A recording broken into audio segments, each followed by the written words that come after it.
মুখে ধর্মনিরপেক্ষতার কথা বললে ওয়াকফ সংশোধনী বিলে সরকারকে সমর্থনের যে নীতিশ নাইডুর ইফতার মজলিস বয়কট ঘোষণা জমিয়ত উলামায়ে হিন্দের। ওয়াকফ সংশোধনী বিলের প্রতিবাদে সংখ্যালঘুদের পাশে নেই নীতিশ নাইডু। প্রতীকী প্রতিবাদ হিসেবে নীতিশ নাইডুর ইফতার মজলিস এড়িয়ে চলতে মুসলিমদের পরামর্শ জমিয়ত মুরব্বী আরশাদ মাদানির।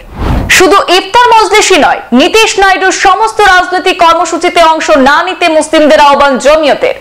জেডিইউ, টিডিপি এবং চিরাগ পাসওয়ানের এলজেপি রামবিলাস গোষ্ঠীর মতো ধর্মনিরপেক্ষ দলগুলির সংবিধান রক্ষা করতে ওয়াকফ সংশোধনী বিলের মতো কেন্দ্রের বেআইনি নীতির বিরুদ্ধে সংখ্যালঘুদের রক্ষা করতে যথেষ্ট কাজ করছে না বলে ক্ষুব্ধ হয়ে জমিয়ত উলামায়ে হিন্দ এক বিবৃতি জারি করে বলেছে যে জমিয়ত উলামায়ে হিন্দ এখন থেকে এই জাতীয় লোকদের কেবল প্রতীকী প্রতিবাদ হিসাবে এড়িয়ে চলবে না, তাদের কর্মসূচিতেও অংশগ্রহণ করবে না, যার মধ্যে রয়েছে ইফতার মজলিস এবং ঈদ মিলন।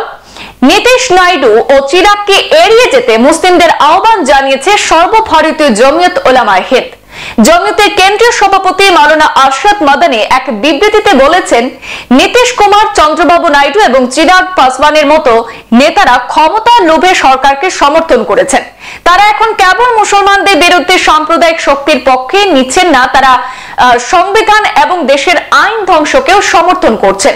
তাদের নিজেদের ধর্মনিরপেক্ষ বলা বন্ধ করা উচিত। দেশে মুসলমানদের মধ্যে বিপুল সংখ্যক অনুসারী জমিয়ত, অন্যান্য ধর্মীয় সংগঠন, প্রতিষ্ঠান এবং দেশপ্রেমিক ব্যক্তিদের তাদের কর্মসূচিতে অংশ নেওয়া থেকে বিরত থাকার আহ্বান জানিয়েছেন। এমনকি ইফতার মজলিস এবং ঈদ মিলন উৎসবও এড়িয়ে যেতে দেশের মুসলিমদের পরামর্শ দিয়েছে জমিয়ত উলামায়ে হিন্দ। আরশাদ মাদানি বলেছেন, মুসলমানদের প্রতি যে অন্যায় আচরণ করা হয় তা এখন আর কারো কাছেই গোপন নয়। তার ভাষ্যে, আমি অত্যন্ত দুঃখের সঙ্গে বলতে বাধ্য হচ্ছি, যারা নিজেদের ধর্মনিরপেক্ষ দাবি করে এবং মুসলমানদের শুভাকাঙ্ক্ষী বলে দাবি করে, তারা এখন সম্প্রদায়ের সংস্কৃতি, ঐতিহ্য, ওয়াকফ, উপাসনালয় এবং ঐতিহ্য ধ্বংসের রাজনীতি করছে।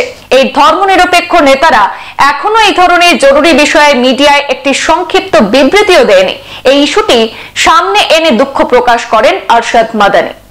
অন্যদিকে বিহার, ঝাড়খণ্ড এবং ওড়িশার অন্তর্গত ইমারতে শরিয়া সেখানে মুখ্যমন্ত্রী বাসভবনে নির্ধারিত ইফতার আমন্ত্রণের প্রতিক্রিয়া জানিয়েছে। ইমারতে শরিয়া চিঠিতে 23 মার্চের বিহারে মুখ্যমন্ত্রী নীতিশ কুমারের ইফতার মজলিসে অংশ না নেওয়ার সিদ্ধান্ত নেওয়া হয়। ওয়াকফ বিলের প্রতি নীতিশ কুমারের সমর্থনের পরিপ্রেক্ষিতে এই সিদ্ধান্ত নেওয়া হয়, যা ক্ষমতায় আসার সময় দেওয়া প্রতিশ্রুতি ভঙ্গ করেছেন বলে অভিযোগ তুলেছে ইমারতে শরিয়া। সংবাদ এ পর্যন্তই, ফিরছি পরবর্তী অন্যান্য আপডেট নিয়ে। ধন্যবাদ।